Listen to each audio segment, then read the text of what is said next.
Et notre invité politique ce matin, c'est Fabrice Leggeri. Bonjour. Bonjour. Merci beaucoup d'être avec nous. Tout nouveau député européen, porte-parole de la campagne des législatives pour le Rassemblement national. On est ensemble pendant 20 minutes pour une interview en partenariat avec la presse régionale, représentée par Fabrice Wesser au nom du groupe EBRA. Bonjour Fabrice. Bonjour Oriane, bonjour Fabrice Leggeri. Le groupe EBRA, on le rappelle, ce sont tous les journaux de l'Est de la France. On va commencer par cette lettre d'Emmanuel Macron, publiée ce matin justement dans la presse régionale. Emmanuel Macron qui dit, je le cite, que l'extrême droite autour du Rassemblement national ne propose rien de concret, divise la nation en opposant ce qu'elle nomme de vrais Français et des Français de papier. Le Rassemblement national à Matignon, c'est la fracture du pays. Écoutez, je crois tout d'abord que cette lettre du président de la République aux Français n'est pas exacte en ce qui concerne le Rassemblement national. Nous sommes au contraire l'union des patriotes et des républicains pour le redressement du pays. Et je trouve ça assez étonnant, et ce n'est pas la première fois qu'Emmanuel Macron promet aux Français que oui, il a compris, il va changer. Il ne s'agit pas d'inflexion de politique, mais il s'agit, il nous dit, de gouverner autrement. Bon, il avait tout le loisir de le faire pendant 7 ans, il avait tout le loisir de le faire notamment après les élections législatives de 2022, où il n'a pas eu de majorité absolue. Donc je crois que les Français ne sont pas dupes et savent très bien que c'est encore un tour de passe-passe. Dans quel but ? Dans quel but ? Dans le but, tout simplement, d'essayer d'avoir une majorité pour le bloc central, parce que Emmanuel Macron voit très vraisemblablement, comme tous les Français, les intentions de vote. Alors bien sûr, les intentions de vote doivent ensuite se traduire en nombre de sièges, puisque c'est une élection législative avec un scrutin un peu complexe pour les téléspectateurs. Mais en tout cas, le message qui a été envoyé par les Français le 9 juin, lors des élections européennes, est très clair. Mais il n'y a pas de risque de division si vous arrivez à Matignon ? Il n'a pas raison de pointer ça ? Mais une division entre qui et qui ? Qui a divisé les Français ? Qui a opposé les Français à d'autres Français ? Qui a dit « je veux emmerder les Français » ? C'est pas le Rassemblement national. Fabrice. Il dit autre chose dans cette lettre. Il dit qu'il sera là jusqu'en mai 2027. Vous l'avez vu, vous l'avez lu en tout cas. Vous le déplorez ? Non, nous sommes en tout cas respectueux des institutions de la République. Le Rassemblement national respecte les institutions de la Ve République. Ce n'est pas le cas de tous les partis politiques qui concourent aux législatives. Je pense notamment à l'extrême gauche de LFI. Mais ça veut dire juste, Fabrice Leggeri, que si vous obtenez la majorité relative et encore plus la majorité absolue, vous ne demanderez pas la démission d'Emmanuel Macron ? Jordan Bardella, d'abord, a annoncé très officiellement que s'il n'a pas la majorité absolue à l'Assemblée nationale, il ne souhaite pas être Premier ministre parce qu'il ne pourra pas gouverner. Or, Jordan Bardella tient un langage de vérité aux Français. On n'a toujours pas très bien compris. C'est-à-dire ce sera quelqu'un du RN mais pas lui, ou il laissera les clés de Matignon à un parti qui n'est pas le RN ? Mais pour agir, il faut avoir la majorité absolue à l'Assemblée nationale. L'expérience de ces 2 dernières années d'une majorité relative a montré que les différents gouvernements successifs d'Emmanuel Macron ont gouverné avec du 49-3. Alors certes, c'est une procédure qui existe dans la Constitution, mais pour la première fois sous la Ve République, il en a été fait quand même un usage. Je ne sais Donc pas vous, si vous irez à Matignon abusif. Que si c'est facile. C'est quand même pas la marque des grands dirigeants. Non, c'est pas si c'est facile. C'est Jordan Bardella ira à Matignon s'il peut gouverner. Car quand vous dites Jordan Bardella, vous dites le Rassemblement national. Le Rassemblement national et ses alliés, c'est-à-dire le Rassemblement national avec également les LR, donc Éric Ciotti donc s'est rallié à cette union que nous appelons l'union des patriotes et des républicains. Et c'est une union qui est ouverte à tous les patriotes et les républicains, qu'ils soient de droite ou d'ailleurs. Mais en tout cas, sans majorité absolue, un Premier ministre, quel qu'il soit, ne peut pas gouverner de manière stable. Or, les Français ont besoin de stabilité. La France a besoin de pouvoir engager un certain nombre de réformes de fond. Et mais elle sera où la stabilité, s'il y a à Matignon quelqu'un du nouveau Front populaire, par exemple, s'ils arrivent second, mais que vous êtes le groupe majoritaire à l'Assemblée ? Mais écoutez, le président de la République est le garant des institutions de la Ve République. Il lui appartiendra de faire ce qui lui paraît le mieux dans l'intérêt de la France. Donc, et des Français. Le mieux, ce sera quoi ? Ce sera quelqu'un d'apolitique ? Je ne peux pas me mettre à la place du président de la République. Non, mais vous, s'il n'y a pas de majorité absolue, vous dites qu'il faut que ce soit quelqu'un de la société civile. En tout cas, nous sommes dans la campagne électorale des législatives et l'appel du Rassemblement national, c'est de dire aux Français il faut une majorité absolue au Rassemblement national et à ses alliés pour pouvoir gouverner, pour pouvoir agir, pour pouvoir transformer la France à partir de l'automne et pour pouvoir, dès les premières semaines de l'été, immédiatement après la nomination à Matignon de Jordan Bardella, si tel est le cas, si les conditions politiques sont réunies, pour pouvoir engager des réformes qui sont des réformes de pouvoir d'achat, c'est la priorité des Français, des réformes sur le régalien, c'est-à-dire rétablir la sécurité dans nos rues, dans nos transports publics, et puis commencer à amorcer la lutte contre cette immigration, notamment illégale, qui est totalement incontrôlée. Pardonnez-moi d'insister, mais dans l'hypothèse où, comme l'évoquait Oriane à l'instant, il n'y aurait pas de majorité absolue pour quelque bloc que ce soit, il faudrait, selon vous, qu'Emmanuel Macron démissionne.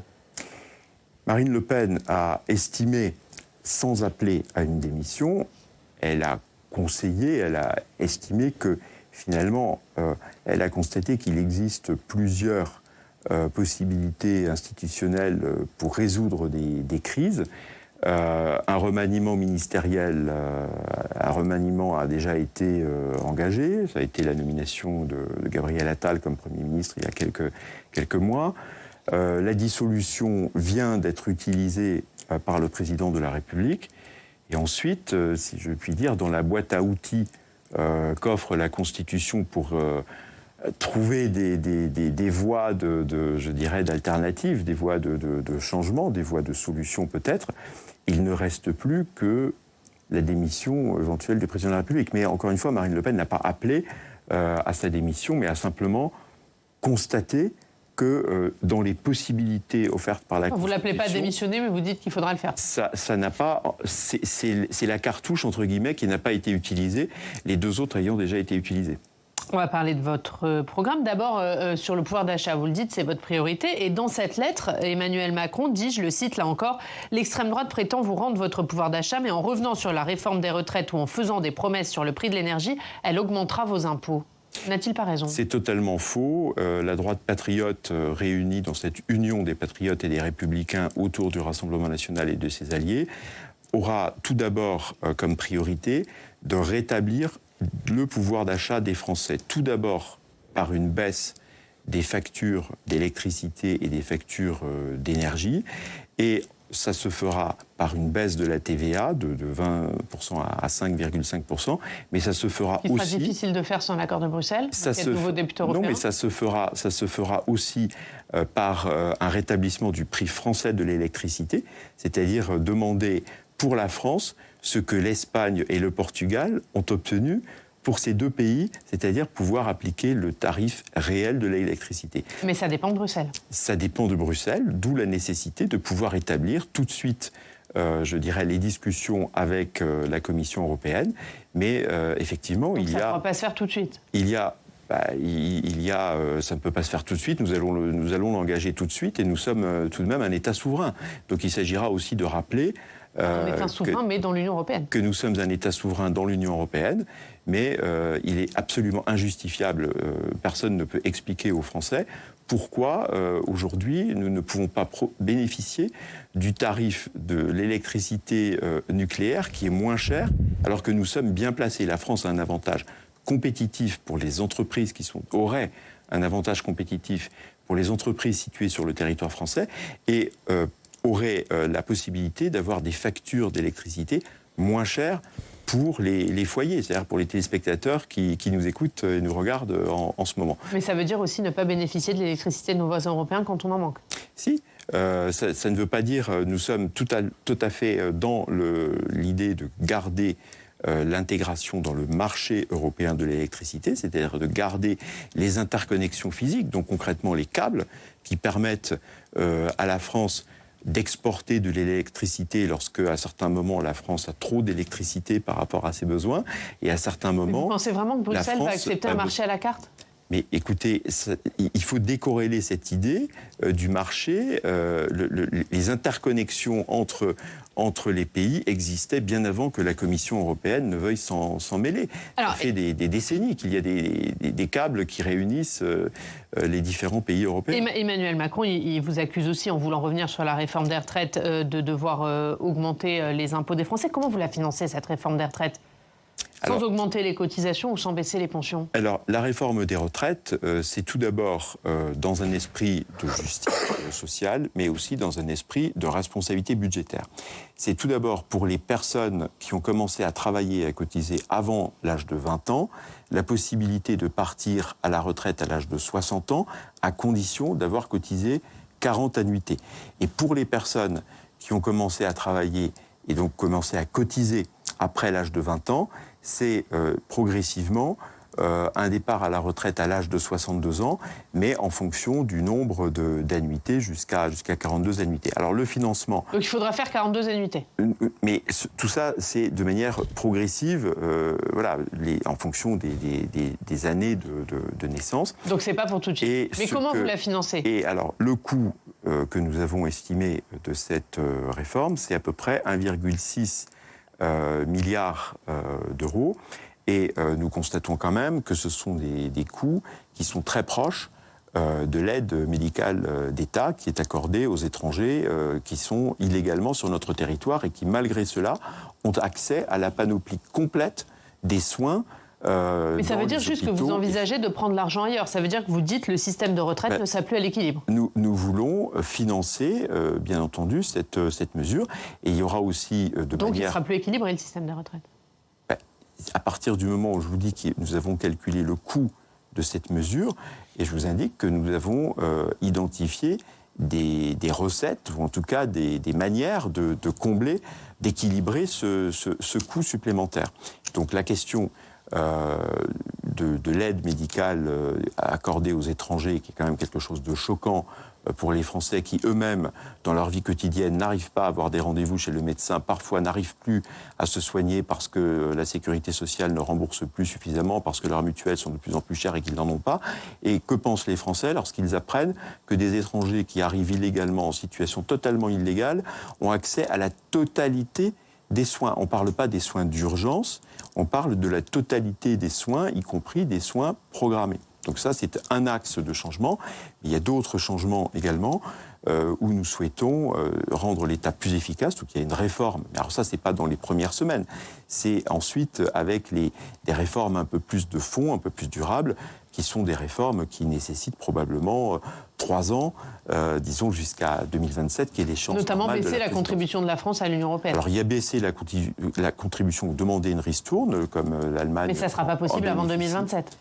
Ça peut se discuter avant, d'où la nécessité d'avoir une position forte vis-à-vis de l'Union européenne et d'être capable aussi de parler en particulier à la Commission européenne. Mais là, vous pensez vraiment que la France a une position forte dans l'Union européenne alors qu'elle est épinglée pour une procédure de déficit excessif? Ah ben ça c'est le résultat, c'est le bilan dont vous allez hériter si vous arrivez à Matignon. Que nous allons malheureusement hériter. C'est la raison pour laquelle Jordan Bardella tient un langage de vérité aux Français pour leur dire que nous allons évidemment engager un audit des finances publiques à partir de l'arrivée à Matignon.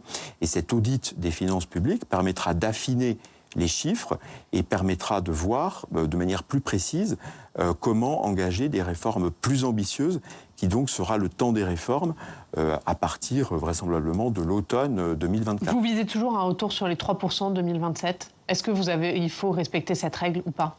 Écoutez, je constate que le plan de réduction du déficit qui a été proposé ou présenté par le gouvernement, en fait par M. Le Maire, mais au nom du gouvernement de Gabriel Attal, n'a pas été jugé crédible par un certain nombre d'organismes financiers. Mais est-ce que vous, c'est un objectif de repasser sous la barre des 3% d'ici la fin du quinquennat? Il y a de toute façon, indépendamment de discussions comptables, de discussions qui peut-être paraîtront être des discussions d'apothicaire aux téléspectateurs qui nous écoutent, il y a un message important. Là, c'est pas apothicaire, c'est est-ce qu'on respecte les règles européennes ou est-ce qu'on les respecte pas? Le message important, c'est qu'il est dans notre intérêt d'avoir des finances en ordre.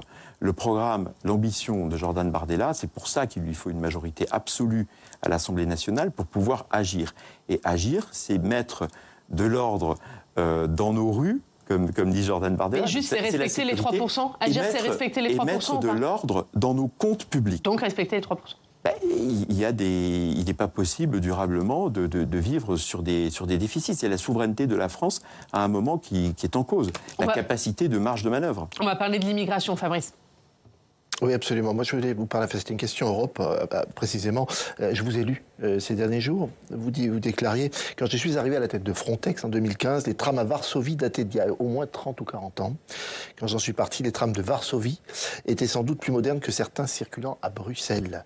L'Europe doit arrêter d'être solidaire avec les pays de l'Est, selon vous? Alors ça, c'était dans l'article, dans l'interview dans Le Point, où on m'interrogeait sur les questions budgétaires de l'Union européenne.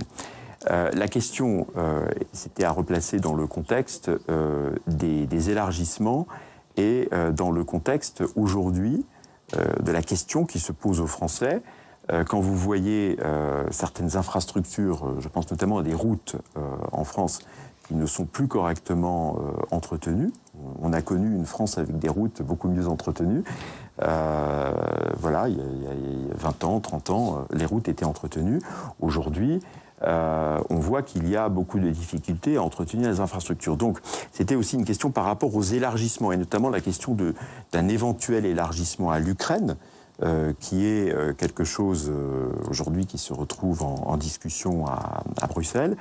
Et le Rassemblement national a, de manière très claire, manifesté évidemment son soutien à l'Ukraine pour que l'Ukraine puisse se défendre militairement face à la Russie, non pas dans un esprit d'escalade militaire, mais dans un esprit que l'Ukraine, avec pour objectif que l'Ukraine arrive à une table des négociations et une conférence de la paix dans la meilleure situation militaire possible. Donc ça, c'est très clair pour le Rassemblement national. Nous voulons que l'Ukraine puisse militairement se défendre, résister, arriver en bonne posture militaire à une conférence de la paix. Mais en revanche, nous ne sommes pas favorables à l'élargissement de l'Union européenne à l'Ukraine pour les raisons, et je reviens à l'illustration de ces financements d'infrastructures, par des fonds européens.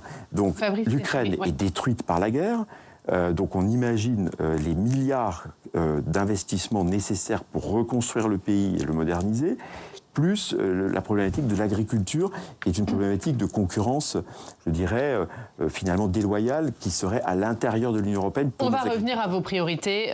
Parmi vos priorités, il y a l'immigration. Première mesure, ce serait une loi d'urgence sur l'immigration, notamment pour supprimer le droit du sol. Il n'y a pas un risque d'inconstitutionnalité ? Écoutez, je constate qu'à Mayotte, donc, qui est un département français dans l'océan Indien, le gouvernement, M. Darmanin, comme ministre de l'Intérieur et des Outre-mer, a porté cette proposition pour... Mais parce que c'était restreint à Mayotte et parce qu'il y avait un contexte particulier à Mayotte. Est-ce que là, le supprimer sur l'ensemble du territoire national, c'est pas inconstitutionnel ? Il y a un contexte quand même qui n'échappe pas aux Français.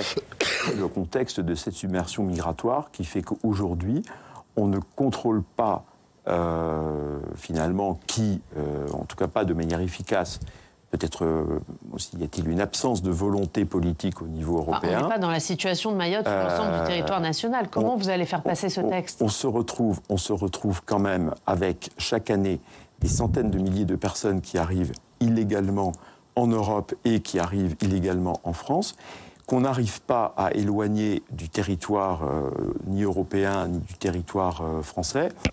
Et on se retrouve dans une situation où, en France métropolitaine, dans certains quartiers, les écoles ont des dizaines et des dizaines de nationalités. L'école ne peut plus fonctionner, ne peut plus jouer non plus son rôle républicain d'intégration. Mais est-ce que ce n'est pas une fausse promesse de faire croire aux Français que vous allez supprimer le droit du sol ? Il s'agit de faire en sorte... Alors, il y a aussi des mesures contre, je dirais, la France guichet social.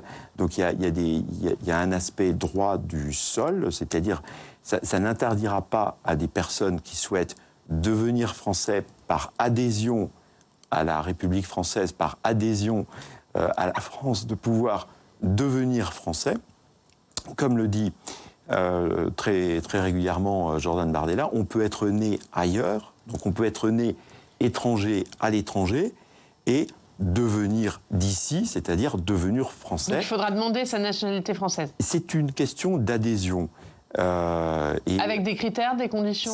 Comment ça va se passer ? Écoutez, il faudra si tant est que ça passe, parce qu'il y a quand même des gros risques d'inconstitutionnalité. En tout cas, il n'est pas choquant que l'on dise qu'il faut quand même avoir le désir de devenir français. On ne peut pas devenir français par hasard, presque sans le savoir, par inadvertance, comme si c'était un processus administratif. Et donc je pense que redonner la solennité au fait d'avoir la nationalité française, c'est quand même quelque chose qui est très important. Mais sur cette question, sur l'aspect constitutionnel de cette approche, est-ce que ça veut dire que changer la Constitution fait partie de votre programme à terme ?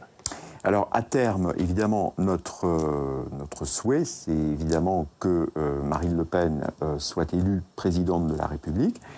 Le calendrier normal des institutions, c'est que l'élection présidentielle aura lieu en 2027. Et donc, vous ne pourrez pas faire grand-chose sur l'immigration avant 2027. Nous pourrons commencer à faire des premiers éléments pour expulser, par exemple, les étrangers et en particulier les plus dangereux, parce qu'il y a encore des lourdeurs administratives et bureaucratiques qui compliquent l'affaire. Il y a des mesures et aller plus loin que la loi immigration qui vient d'être votée. Oui, et il y a des mesures de guichet social, c'est-à-dire que la France est quand même très attractive. Bon, je citais l'exemple de l'aide médicale d'État aux étrangers en situation illégale, mais il y a d'autres éléments qui font qu'aujourd'hui, il y a d'une certaine manière une préférence étrangère. On le voit par exemple. Mais comment vous passez la censure du Conseil constitutionnel ? Dans le logement social, les Français ont du mal à trouver des logements. Les Français qui ont des besoins sociaux, qui remplissent les critères sociaux, sont finalement parfois restent à l'écart parce que de fait, il y a une préférence étrangère qui s'est établie au fil du temps. Jordan Bardella dit qu'il a déjà son gouvernement. Vous en faites partie ? Écoutez, je suis député européen, j'ai été élu le 9 juin. Et Jordan Bardella aussi, ça l'empêche pas de viser Matignon. Oui, mais Jordan Bardella a toujours annoncé, et Marine Le Pen et Jordan Bardella ont toujours été très clairs sur le fait qu'il y avait entre deux, je dirais, un ticket politique, institutionnel très clair. Marine Le Pen pour être présidente de la République et Jordan Bardella, Premier ministre. Il se trouve que donc vous ne quitterez pas le Parlement européen ? Écoutez, moi je suis député européen, la session commence le 15 juillet. Il ne vous a pas appelé pour vous dire vous êtes dans le gouvernement ? Je vois Jordan Bardella très régulièrement. Il m'a demandé d'être l'un des porte-parole du Rassemblement national pour aider les collègues pendant la campagne. Et il ne vous a pas dit que vous rentrerez au gouvernement ? Écoutez, non, vous savez, je crois qu'il faut être très sérieux. Les Français m'ont élu sur une liste où j'apparaissais numéro 3 sur la liste pour les européennes. Et donc voilà. Vous n'êtes pas disponible pour rentrer au gouvernement ? J'ai fait toutes les démarches pas envie d'y aller pour rentrer au Parlement européen. Du coup, si vous êtes au Parlement européen, si Jordan Bardella rentre à Matignon, est-ce que vous êtes candidat pour présider votre groupe au Parlement européen ? Vous savez, je crois que ce qui intéresse les Français, c'est qu'on défende leurs intérêts. Et je crois que ce qui est important, c'est de faire avec les compétences qui sont chacun les nôtres, les expériences, de pouvoir servir au mieux les intérêts des Français et les intérêts de la France. Et c'est pas en présidant un groupe au Parlement européen que vous allez le faire ? Il y a beaucoup de travail à faire au Parlement européen. Je suis de toute évidence bien qualifié pour contribuer à l'intérêt des Français et de la France et pour servir la politique du Rassemblement national au Parlement européen et au niveau, je dirais, des institutions européennes. Dans un groupe assez faible, hein. Vous regrettez de ne pas avoir fait l'union avec l'autre groupe d'extrême droite, celui dans lequel siège Marion Maréchal ? D'abord, je ne crois pas qu'on puisse utiliser ce terme d'extrême droite, mais en tout cas, pour revenir à la réalité, il y a des discussions extrêmement fructueuses entre les groupes Identité et Démocratie auxquels appartient le Rassemblement national et d'autre part le groupe des Européens conservateurs et réformistes. Donc il pourrait y avoir une union ? Il y a des discussions extrêmement fructueuses qui se sont engagées depuis plusieurs semaines. Il y a une convergence de vote qui de toute manière se fera sur les grands sujets que peuvent être bien sûr l'immigration et les frontières, mais aussi lutter contre le pacte vert et cette écologie punitive. Donc ce sont et puis la souveraineté des États, empêcher la mise en œuvre du rapport Verhofstadt qui va effacer la souveraineté des États. Merci beaucoup. Ouais, très très vite, Fabrice, parce que là le temps file. Est-ce qu'Éric Ciotti ferait un bon ministre de l'Intérieur ? Écoutez, je crois qu'il faut que vous demandiez à Éric Ciotti. Oui, mais vous avez un avis quand même. Écoutez, je crois que tous les talents, toutes les bonnes volontés des patriotes et des républicains seront bienvenus, et c'est dans cet esprit-là que Jordan Bardella est dans une politique d'ouverture à tous ceux qui veulent servir la France. Merci Fabrice Edjeri, merci beaucoup d'avoir été notre invité. Merci Fabrice, on continue à parler de ces législatives tout de suite dans le club.